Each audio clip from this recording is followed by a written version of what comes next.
Swiss balls, brilliant.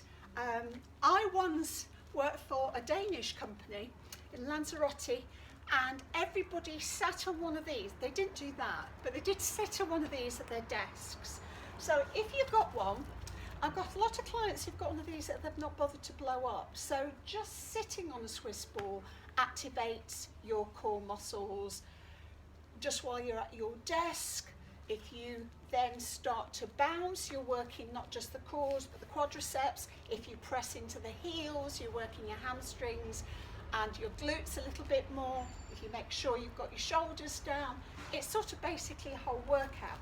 You can also work more muscles by doing the plie sort of squat position with the toes to the outside, sitting up, and now you're working the inside seam area, your adductors, as well as all of those core muscles. Swiss balls are also great as another bit of equipment. So for instance, you could do the squat, push up to the top corners of your garden or the room, and now you're working into the shoulders. So squat lift, shoulder press, squat lift, shoulder press, and obliques, coming down as low and as high as you want to. You can also use it as a plank sort of position. So the forearms on the actual bilberry ball, drawing the tummy in, squeezing the glutes, pulling up on the pelvic floor. It makes a plank about twice as hard. Balance work, you can come up onto one heel, so the toes just on the floor as you either bounce or sit. You can bring the leg up completely, arms out to the side for balance work in the delts.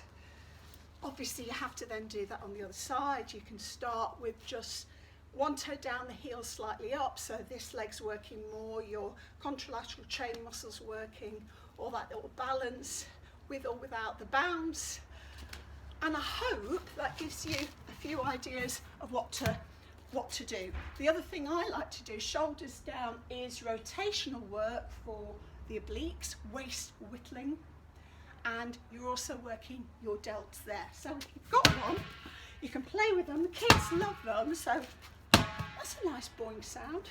So that's like a slam ball move.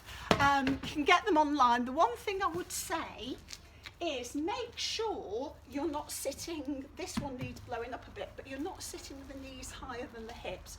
So you want it 90 degrees or sort of a little slope down.